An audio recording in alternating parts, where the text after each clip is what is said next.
The marble floors of the Metropolitan Club gleamed under crystal chandeliers, reflecting the quiet conversations of Chicago's elite. But tonight something was different. Hidden among the designer suits and diamond earrings sat a man worth $12 billion, disguised as someone who couldn't afford the appetizers. Marcus Sterling had built his empire from nothing, transforming a small logistics company into Sterling Global, one of the world's largest corporate conglomerates. His restaurants, hotels, and retail chains spanned 6 continents. Yet here he sat, wearing a rumpled thrift store jacket and scuffed boots. This wasn't his first time playing this game. Every few months, Marcus would shed his billionaire skin and walk among the people who powered his empire. Tonight's target was Meridian, the crown jewel of his restaurant portfolio. The 5-star establishment had been hemorrhaging money for 6 months, and his regional managers couldn't explain why. The hostess, a statuesque blonde named Brittany, had barely glanced at him before seating him at the worst table in the house. Tucked behind a pillar near the kitchen doors, the wobbly table shook every time a server rushed past. It was perfect. From this vantage point, he could observe everything while remaining invisible. The dinner rush was in full swing. Servers glided between tables with practiced precision, their smiles never wavering as they attended to Chicago's power players. Marcus recognized several faces from business magazines and charity galas. These were his people, though none of them knew the man in the corner booth was worth more than their combined net worth. His server approached with cautious steps. Her name tag read Sarah, and unlike the others, her uniform showed signs of wear.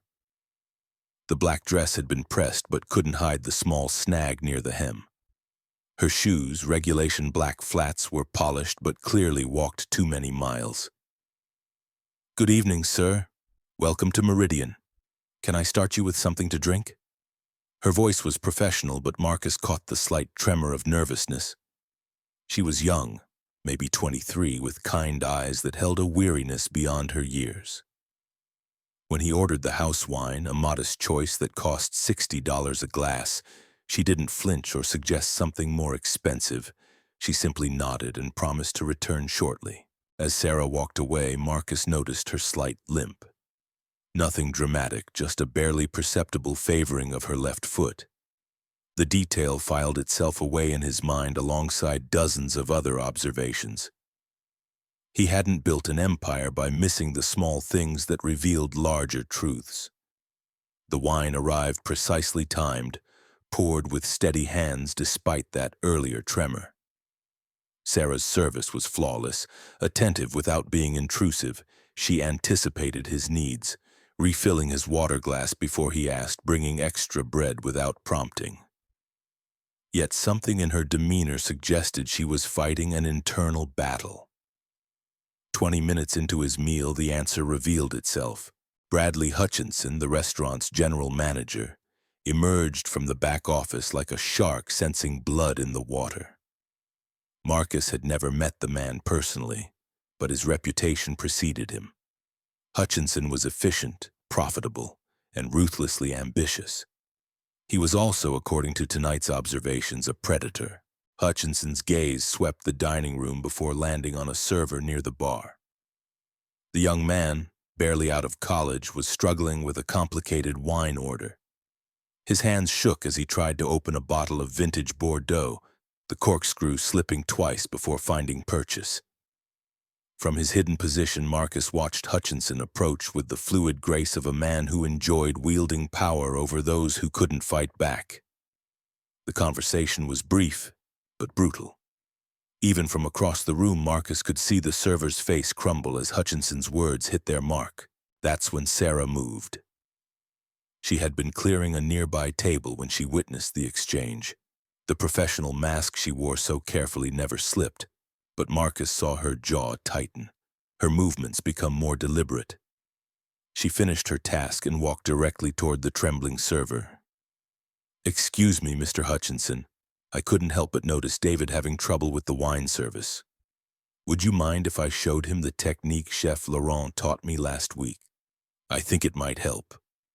Her voice carried across the dining room with perfect clarity, not loud enough to disturb the guests, but firm enough to command attention. Several other servers paused their work, sensing the electricity in the air. Hutchinson turned slowly, his smile sharp enough to cut glass. "Sarah, isn't it? I don't recall asking for your input on staff training." "Of course not, sir. I just thought since we're all on the same team, helping each other succeed would benefit everyone." David's new, and we all remember how overwhelming the first few weeks can be. Marcus leaned forward, his untouched entree forgotten. This was the moment he'd been waiting for, though he hadn't known it until now. Sarah wasn't just defending a coworker, she was standing up to a bully while maintaining perfect professionalism. In a world where most people would look the other way, she was choosing to act. The young server, David, looked between them with the desperate hope of someone watching a lifeline being thrown. His face was flushed with embarrassment, but Sarah's intervention had given him something precious: dignity. Hutchinson's expression darkened. "I think you should focus on your own tables, Sarah, unless you'd prefer to discuss your performance privately in my office." The threat hung in the air like smoke. Marcus had heard similar intimidation tactics in boardrooms around the world. It was the language of power being used to crush someone who dared to challenge authority. But Sarah Williams didn't back down. "You're absolutely right, Mr. Hutchinson. Tables are my priority. That's why I noticed Mrs. Patterson at table 12 has been waiting for her dessert wine for the past 10 minutes. She seemed quite concerned when she mentioned she has theater tickets for 8:30. The deflection was masterful. Sarah had acknowledged Hutchinson's authority while simultaneously pointing out a service failure that could affect the restaurant's reputation. She'd given him an escape route while maintaining her position. Marcus felt something he hadn't experienced in years: genuine admiration. This young woman was playing chess while everyone else was playing checkers. She understood power dynamics, customer service, and human psychology. More importantly, she had the courage to act on her convictions. Hutchinson's face cycled through several emotions before settling on cold calculation. He glanced toward table 12, where Mrs. Patterson, a local socialite and restaurant reviewer, was indeed checking her watch with visible irritation. "David, Sarah will show you the proper technique. I expect perfection from this point forward. And Sarah, thank you for bringing Mrs. Patterson's situation to my attention." He walked away, his retreat disguised as purposeful management, but Marcus saw it for what it was: a tactical withdrawal. Sarah had won this battle through superior strategy and unshakable composure. As Sarah guided David through the wine service, her patience and kindness were evident. She didn't make him feel stupid for his earlier mistakes. Instead, she built his confidence with gentle instruction and encouragement.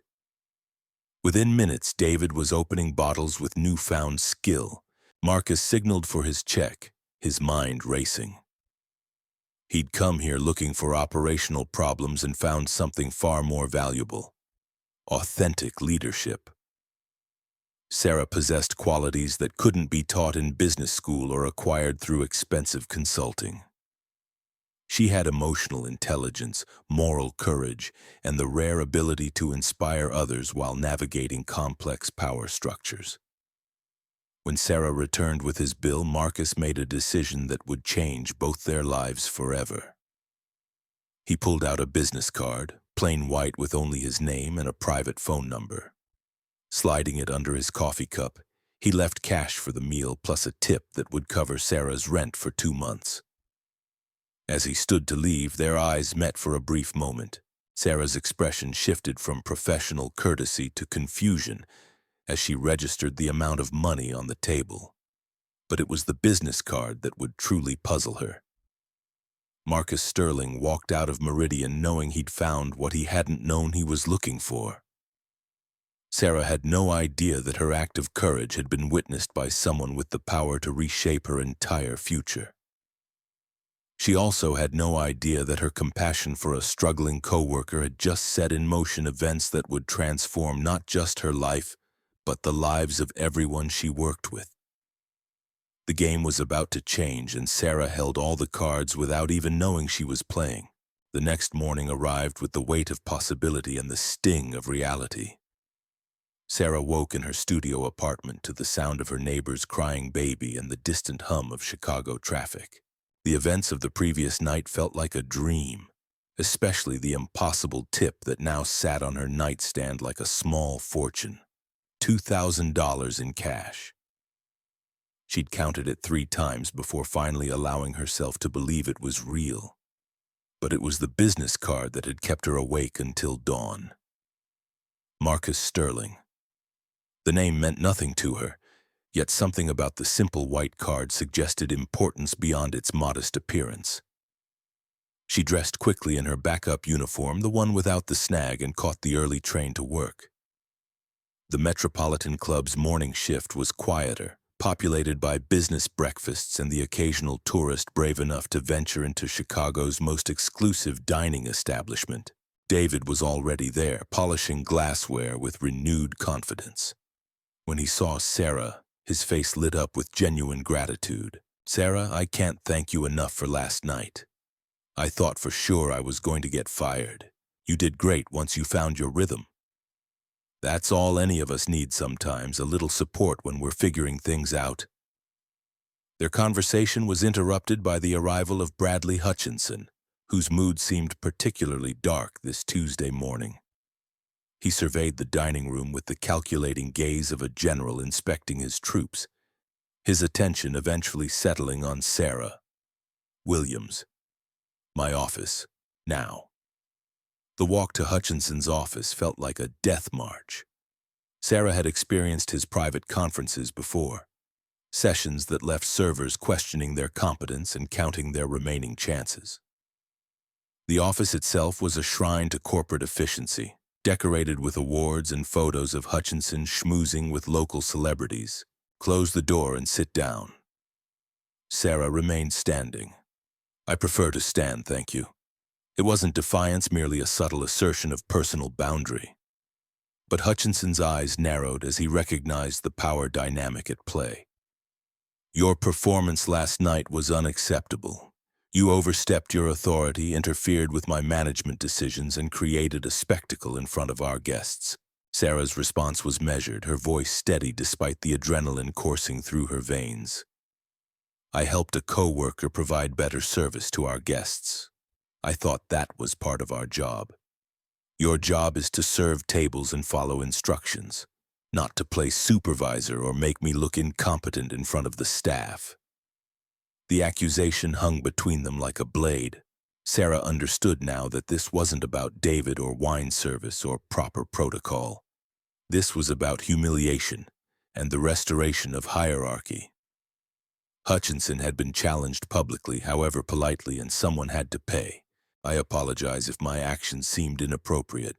That wasn't my intention." "Your intentions are irrelevant.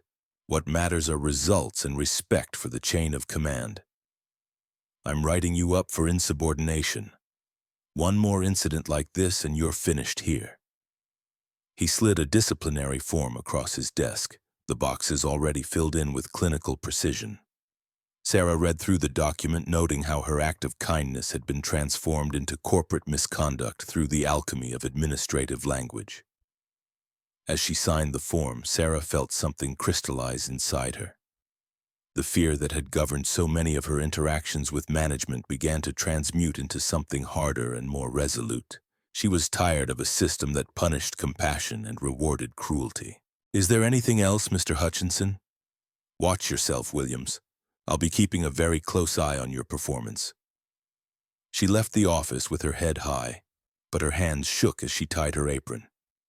The disciplinary action would go in her permanent file, a black mark that would follow her to any future restaurant job. In an industry where reputation was everything, she'd just been branded as a troublemaker. The morning shift passed in a haze of coffee refills and breakfast orders. Sarah moved through her tasks with mechanical precision, her mind churning over the morning's events. By lunch, word of her write-up had spread through the staff with the efficiency of gossip in a closed environment. Some servers avoided her, fearful that association with a marked woman might taint their own standing. Others offered quiet words of support, though always out of Hutchinson's sight. The divide was clear: those who valued their jobs above all else, and those who still believed in basic human decency. During her break, Sarah found herself staring at the business card again: Marcus Sterling. She'd Googled the name that morning but found dozens of matches, none providing clarity about the mysterious customer who'd left such an extravagant tip. The phone number was local, but that told her nothing about who this person was or why they'd chosen to be so generous. The afternoon shift brought a familiar rhythm of service and small crises. Sarah threw herself into her work with renewed intensity, as if perfect performance could somehow shield her from Hutchinson's scrutiny. She was refilling water glasses when she overheard a conversation at table 7 that made her blood freeze. The two men were well-dressed, speaking in the casual tone of people accustomed to making decisions that affected other people's lives. One was reviewing a tablet, scrolling through what appeared to be financial documents. "The numbers don't lie, Richard. This location is bleeding money faster than we projected. Food costs are up 20%, staff turnover is through the roof, and customer satisfaction scores are tanking." His companion, a silver-haired man with the bearing of old money, nodded grimly. What's Hutchinson's explanation? The usual excuses: rising labor costs, difficult market conditions, increased competition. But I think we both know the real problem. Sarah moved closer, pretending to arrange flowers on a nearby sideboard while straining to catch every word. The staff is demoralized, service is inconsistent, and word of mouth is terrible. I've had 3 different people tell me they won't come back because of poor treatment. So what are you recommending? Complete restructuring. New management, staff retraining, maybe even rebranding the location. It's going to be expensive, but it's better than continuing to hemorrhage money. The conversation continued, but Sarah had heard enough. Meridian was in serious trouble, and she was working for a sinking ship. The disciplinary action suddenly seemed like the least of her problems. If the restaurant closed or underwent major restructuring, her job was doomed anyway. That evening, as Sarah changed out of her uniform in the employee locker room, she made a decision that surprised even her. She pulled out her phone and dialed the number on Marcus Sterling's business card. The phone rang twice before a crisp, professional voice answered. Sterling. The single word carried weight, authority, and something else Sarah couldn't identify. She almost hung up, but the morning's humiliation and the overheard conversation gave her courage. Mr. Sterling? This is Sarah Williams. I was your server last night at Meridian. I wanted to thank you for your generosity, but also to ask if we could talk. There was a pause, followed by what might have been a chuckle. I was wondering when you'd call. Yes, Miss Williams, I think we should definitely talk. Are you available tomorrow morning? The question hung in the air like a bridge to an unknown future. Sarah thought about Hutchinson's threats, the restaurant's financial troubles, and her own precarious position. Then she thought about David's grateful smile and her own reflection in the bathroom mirror that morning. Tired but unbroken. Yes, I'm available. Excellent. There's a coffee shop called Grounded on West Madison. Do you know it? I can find it. 10 o'clock. And Miss Williams? Come prepared to listen to something that might change your perspective on quite a few things. The line went dead, leaving Sarah staring at her phone with a mixture of anticipation and terror. She had no idea who Marcus Sterling really was or what he wanted to discuss. But she knew with absolute certainty that her life was about to take a turn she could never have imagined. Outside the employee entrance, Chicago's evening air carried the scent of rain and possibility. Sarah walked to the train station with purposeful steps, unaware that across the city, Marcus Sterling was making phone calls that would reshape not just her future, but the future of everyone who worked at Meridian. The game was accelerating, and tomorrow would reveal just how high the stakes really were. The coffee shop called Grounded occupied a narrow storefront wedged between a used bookstore and a vintage clothing boutique. Its weathered brick facade and hand-painted sign suggested the kind of place where conversations mattered more than profit margins. Sarah arrived 15 minutes early, her nerves wound tight as violin strings. She'd chosen her outfit carefully that morning, settling on dark jeans and a cream sweater that looked professional without trying too hard. The $2,000 from the previous night sat heavy in her purse, a reminder that this meeting carried weight she couldn't yet comprehend. The interior of Grounded embraced controlled chaos. Mismatched furniture created intimate conversation nooks, while local artwork covered exposed brick walls. The air hummed with the gentle percussion of espresso machines and the murmur of morning regulars. Sarah ordered a simple black coffee and claimed a corner table with clear sight lines to the entrance. At exactly 10 o'clock, the door chimed and Marcus Sterling walked in, but this wasn't the rumpled figure from the previous night. The man who approached her table moved with the fluid confidence of someone accustomed to commanding attention. His charcoal suit was perfectly tailored, his silver hair styled with precision. Even his posture spoke of authority held so naturally it required no announcement. Sarah felt her breath catch. The transformation was so complete she might have doubted her own memory if not for his eyes. Those same observant gray eyes that had watched her defend David now studied her with renewed interest. "Miss Williams, thank you for coming." He slid into the chair across from her with economical grace, declining her offer to buy him coffee with a slight shake of his head. Up close, she could see the fine lines around his eyes, the kind earned through decades of difficult decisions rather than mere age. "You look surprised." "I am. You're not exactly what I expected from last night." Marcus smiled, and for a moment the corporate armor seemed to soften. "No, I imagine I'm not." That was rather the point of the exercise. Exercise? The question hung between them like smoke. Sarah's mind raced through possibilities, each more unsettling than the last. Was this some kind of corporate espionage? An elaborate prank? The cash in her purse suddenly felt like evidence of something she didn't understand. "Before I explain who I am, I want you to know that your actions last night were remarkable. You showed courage, intelligence, and genuine leadership under pressure. Those are rare qualities, Miss Chen. Rarer than you might think." His words carried the weight of authority. But Sarah detected something else underneath. Respect. It was a tone she'd rarely heard from management, especially directed at someone in her position. "I was just helping a coworker." "No, you were doing much more than that. You were managing a complex power dynamic while maintaining service standards and protecting someone who couldn't protect himself. You navigated corporate politics with the skill of someone with decades of experience." Sarah felt heat rise in her cheeks. She wasn't accustomed to praise, especially not the kind delivered with such clinical precision. But something in his tone suggested this wasn't flattery. It was evaluation. "Mr. Sterling, I appreciate your kind words, but I'm not sure why you're telling me this. Who are you exactly?"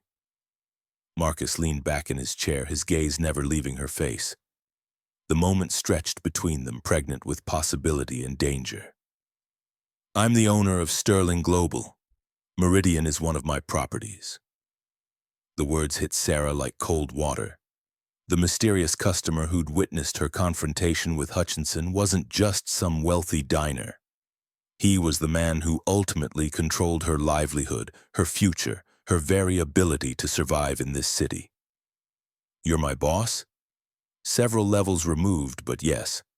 I own the company that owns the restaurant group that employs you." Sarah's mind reeled through the implications. Every server's nightmare had just materialized in the form of a perfectly pressed suit and measured words. The owner had seen her challenge his manager. He'd witnessed what Hutchinson would undoubtedly characterize as insubordination. "I suppose you're here to fire me personally." Marcus's expression shifted, surprise flickering across his features like lightning. On the contrary, Miss Williams, I'm here to offer you a job. The coffee shop's ambient noise seemed to fade into silence. Sarah stared at him, certain she'd misheard. The morning's surreal quality was intensifying, reality bending around this impossible conversation. A job? Not just any job. I want you to work directly for me. Corporate consulting with a specific focus on operational improvement and staff development. The offer landed like a meteor in Sarah's carefully ordered world. She'd been expecting termination. Instead, she was being presented with an opportunity that seemed to exist only in other people's lives. Mr. Sterling, I'm a server. I don't have an MBA or consulting experience or any of the credentials someone in your position would normally require. You have something more valuable than credentials. You have integrity and the ability to see what others miss. Last night, you identified and addressed multiple operational failures while maintaining customer service and staff morale. That's precisely the kind of thinking I need. Sarah felt as though she were standing at the edge of a cliff looking down at a drop she couldn't measure. The safe choice would be to decline, to return to her predictable world of table service and small tips. But something in Marcus Sterling's voice suggested this wasn't just about her anymore. What would this job actually involve? Systematic evaluation of my restaurant properties. You'd visit locations, assess operations, identify problems, and recommend solutions. You'd report directly to me, bypassing regional management entirely. The implications were staggering. Sarah would essentially become a corporate spy, infiltrating restaurants to expose the kind of management failures she'd witnessed firsthand. It was both thrilling and terrifying.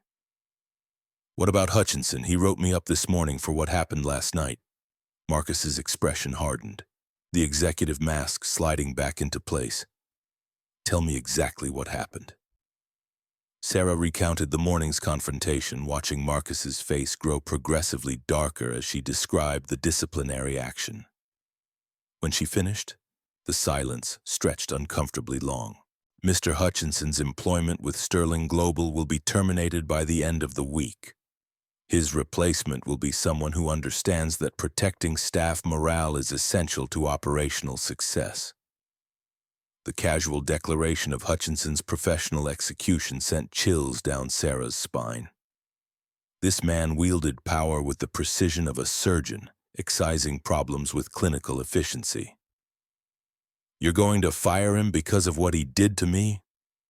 I'm going to fire him because he's created a toxic work environment that's destroying one of my most valuable properties. Your situation simply confirmed what the financial reports were already telling me. Sarah thought about the overheard conversation from the previous day, the talk of restructuring and rebranding. Marcus Sterling had been conducting his own investigation, and her confrontation with Hutchinson had provided the final piece of evidence he needed. This feels like a lot to process. Of course it does. You're being asked to completely reimagine your future. Take your time to think it through. But as Marcus reached for his wallet, Sarah realized she'd already made her decision. The morning's humiliation, the restaurant's financial troubles, the constant fear of arbitrary management decisions, it all crystallized into a single moment of clarity. I don't need time to think. I accept. Marcus paused, his hand suspended over his wallet. You're certain? I'm certain that I can't continue working in an environment where doing the right thing gets you punished. And I'm certain that you're offering me a chance to actually make a difference.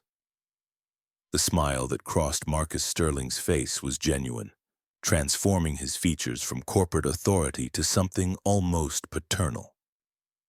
Excellent. We'll start immediately. He pulled out his phone and began typing with the fluid efficiency of someone accustomed to reshaping reality through digital communication. Within moments, Sarah's new life was being constructed through a series of text messages and email notifications. My assistant will contact you this afternoon with your employment contract, benefits package, and first assignment. You'll receive a company credit card, travel allowance, and a salary that I think you'll find more than adequate. The practical details washed over Sarah like a warm wave. Health insurance, dental coverage, a 401k with company matching. The basic securities that most people took for granted suddenly materialized in her life like gifts from a benevolent universe. There is one condition, however. Sarah's momentary elation dimmed. Nothing this good came without strings attached. A complete discretion. No one can know who you really work for or why you're visiting their locations. As far as anyone is concerned, you're a customer, or perhaps a mystery shopper for a third-party consulting firm. The condition made perfect sense, but it also highlighted the isolation inherent in her new role. She would be living a double life, evaluating people who trusted her while reporting their failures to a man they'd never meet. I understand. I hope you do, Miss Williams. What I'm asking you to do requires a very particular kind of strength. You'll witness injustice, incompetence, and cruelty often directed at people who can't defend themselves. Your job will be to document these failures without intervening directly. The weight of responsibility settled on Sarah's shoulders like a heavy coat. She would become the eyes and ears of corporate justice, a role that demanded both compassion and detachment. What about David and the other servers at Meridian? They'll be protected. New management will be instructed to evaluate all disciplinary actions from the past 6 months. Anyone who was unfairly targeted will have their records cleared. The promise carried the force of absolute authority. Sarah realized she was witnessing power being wielded not for personal gain, but for something approaching justice. It was both inspiring and slightly frightening. As they prepared to leave, Marcus handed her a business card different from the one he'd left the previous night. This one bore the Sterling Global logo and listed her new title, Senior Operations Consultant. Welcome to Sterling Global, Miss Williams. I have a feeling you're going to change how we do business. The autumn air outside grounded carried the scent of possibility and transformation. Sarah walked to the train station with a business card that represented more than employment. It was a key to a world she'd never imagined entering, a chance to protect people like David from predators like Hutchinson. Her phone buzzed with the first of many messages that would reshape her reality. Benefits enrollment, apartment relocation assistance, wardrobe allowance. The machinery of corporate generosity was already grinding into motion, transforming a struggling server into something entirely new. But as the train carried her toward her old apartment to pack for a life she couldn't yet comprehend, Sarah couldn't shake the feeling that this was only the beginning. Marcus Sterling hadn't just offered her a job. He'd recruited her for a war against the kind of systemic cruelty she'd witnessed every day in the service industry. And somewhere in the gleaming towers of Sterling Global's corporate headquarters, plans were already being made for her first assignment. A restaurant in Denver where the regional manager had been cutting corners in ways that would make Bradley Hutchinson look like a choir boy. The game was expanding and Sarah Chen was about to discover just how deep the corruption ran in the empire she'd been hired to help rebuild. 3 weeks later, Sarah stood in the marble lobby of the Aspen Crown, Sterling Global's flagship restaurant in downtown Denver. Her reflection in the polished stone seemed to belong to someone else entirely. The woman staring back wore a tailored navy blazer, carried a leather portfolio, and moved with the quiet confidence of corporate authority. The transformation was so complete that she barely recognized herself. Her new identity was flawless. Sarah Mitchell, senior consultant for Hartwell and Associates, a fictitious hospitality consulting firm that existed only in carefully constructed digital footprints and professional references. The cover story was simple. She was conducting a routine operational assessment for potential investors. It was boring enough to avoid scrutiny while providing access to everything she needed to see. The Aspen crown represented everything Sterling Global aspired to be. Floor-to-ceiling windows offered breathtaking views of the Rocky Mountains. The interior design balanced rustic Colorado charm with metropolitan sophistication. The menu featured locally sourced ingredients transformed into culinary art by a James Beard award-winning chef. On paper, it was perfect. In reality, it was a cesspool of systematic abuse disguised as fine dining excellence. Sarah's preliminary research had uncovered disturbing patterns in the restaurant's operational data. Staff turnover exceeded industry averages by 40%. Workers' compensation claims were triple the normal rate. Customer complaints, while carefully managed through legal channels, painted a picture of declining service quality masked by aggressive damage control. The regional manager, Victoria Ashford, was a different breed of predator than Bradley Hutchinson. Where Hutchinson had been crude and obvious, Ashford operated with surgical precision. Her personnel file read like a corporate success story. MBA from Wharton, 15 years of hospitality management experience, consistently high profit margins across multiple properties. But the numbers told a different story to those who knew how to read them. Sarah had spent her first week in Denver observing from a distance, learning the restaurant's rhythms and identifying key players. She'd eaten lunch at the Aspen Crown 4 times, always requesting different servers, always paying with cash to avoid creating digital footprints. Each visit revealed new layers of dysfunction beneath the polished surface. The servers moved with the mechanical precision of people operating under constant surveillance. Their smiles were perfect, their service flawless, but their eyes held the hollow exhaustion Sarah recognized from her own reflection during her worst days at Meridian. They were performing fear, transforming terror into hospitality for the entertainment of customers who never suspected the cost. Today marked her first direct engagement with the staff. She'd arranged a meeting with Ashford under the pretense of conducting employee interviews for her operational assessment. The regional manager had been enthusiastic about the opportunity to showcase her management philosophy, never suspecting she was about to be dissected by someone who understood her methods intimately. The employee break room was a study in calculated intimidation. Motivational posters covered walls painted in aggressive corporate colors. A large whiteboard displayed performance metrics for each server, their names ranked from highest to lowest customer ratings.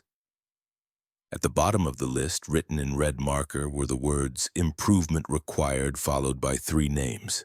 Sarah recognized the psychological warfare immediately. Public humiliation disguised as performance management, designed to turn employees against each other while directing their fear toward the source of their evaluation. It was brilliant and cruel in equal measure.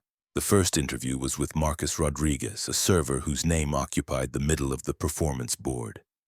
He entered the break room with the cautious steps of someone walking through a minefield, his uniform immaculate despite the tremor in his hands. "Please have a seat, Marcus. I'm Sarah Mitchell from Hartwell and Associates.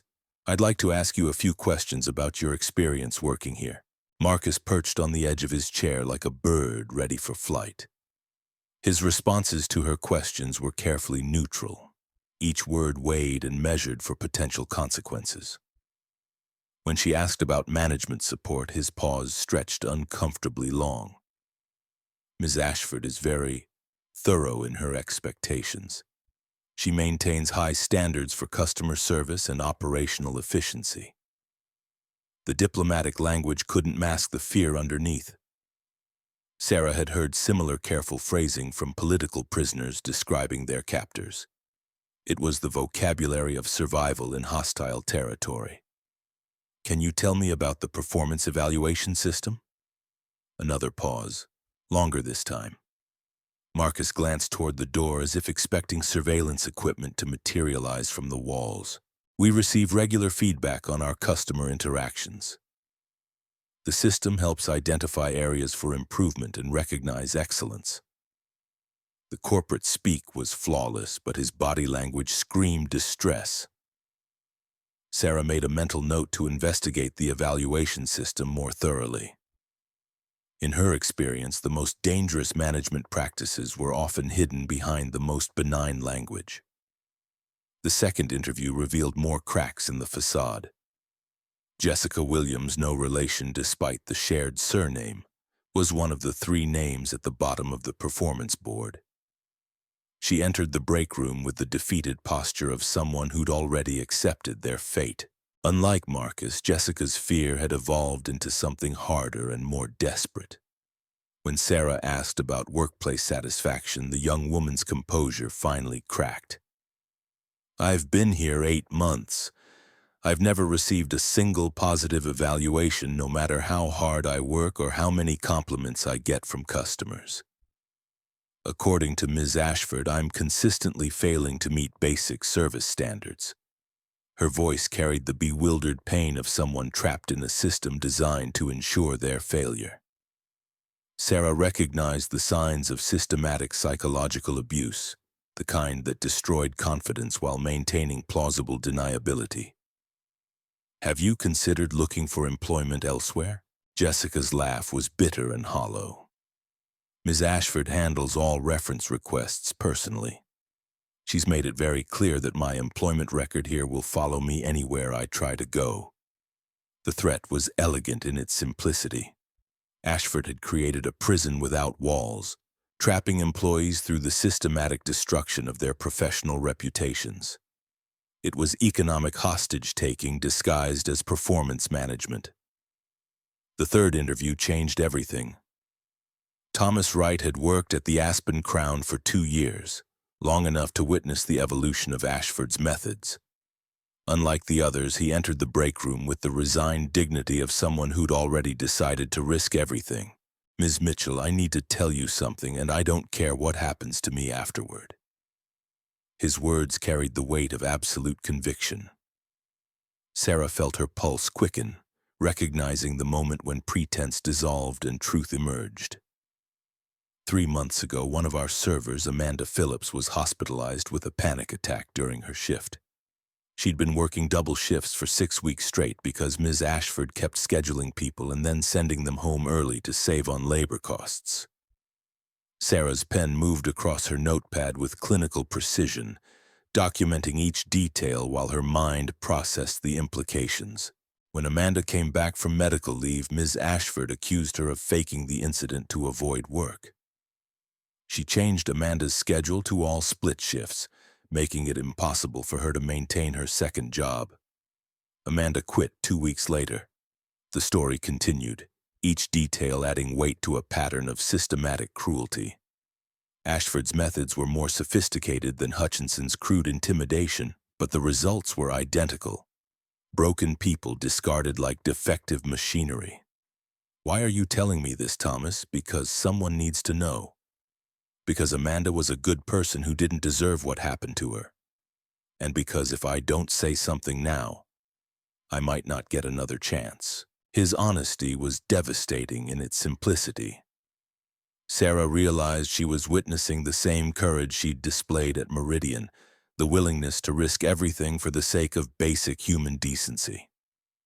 The interview concluded with Thomas providing names, dates, and documentation he'd secretly compiled over months of careful observation. He handed her a flash drive containing photographs of scheduling documents, copies of disciplinary actions, and recorded conversations that painted a picture of systematic employee abuse. As Thomas left the break room, he paused at the door and looked back at Sarah with something approaching hope. "I don't know who you really are, Ms. Mitchell, but I can tell you're not like the other consultants who've come through here. Maybe something will actually change this time." The door closed behind him, leaving Sarah alone with evidence of crimes that went far beyond simple management incompetence. Ashford wasn't just creating a toxic work environment. She was conducting psychological warfare against her own employees while maintaining profit margins through systematic exploitation. Sarah's phone buzzed with a text message from Marcus Sterling's assistant. The message was brief but loaded with significance. How's the Denver assessment progressing? Mr. Sterling is very interested in your preliminary findings. She stared at the flash drive Thomas had given her, understanding that it contained more than documentation. It held the power to destroy Victoria Ashford's career and potentially save dozens of employees from ongoing psychological torture. But it also represented a test of Sarah's own character. Marcus Sterling had hired her to identify problems, not to become emotionally invested in their solutions.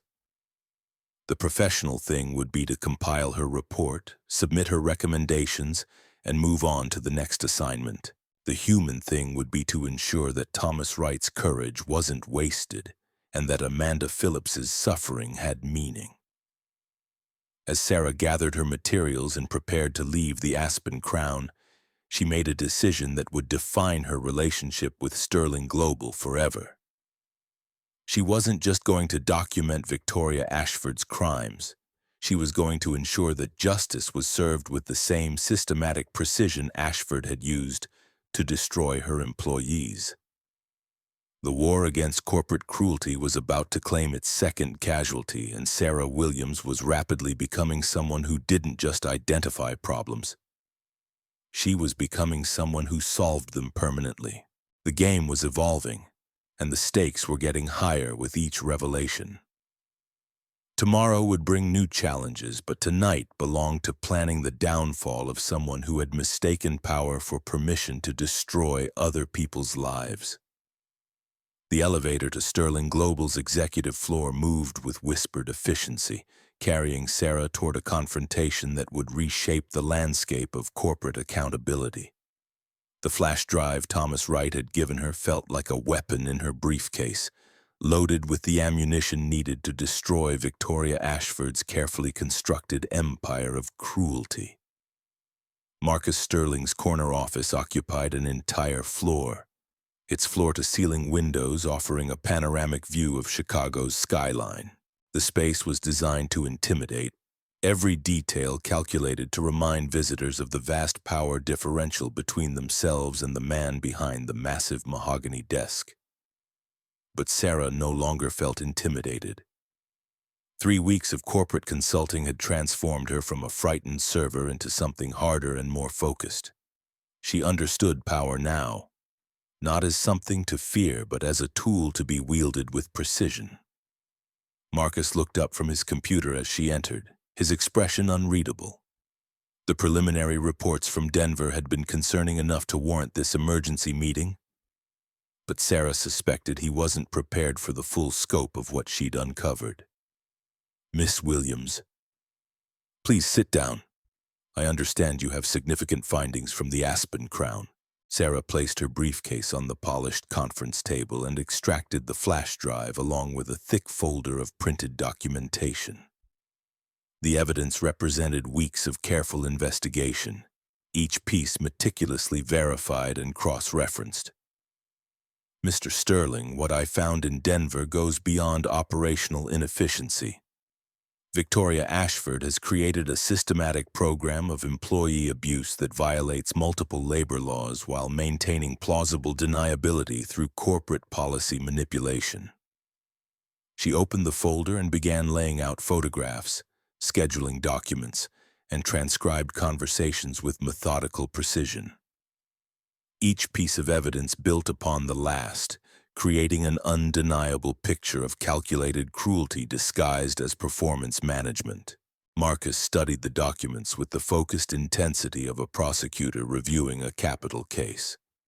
His expression darkened as Sarah explained Ashford's methods. The impossible scheduling designed to force resignations, the performance evaluation system that guaranteed failure, the systematic destruction of professional reputations.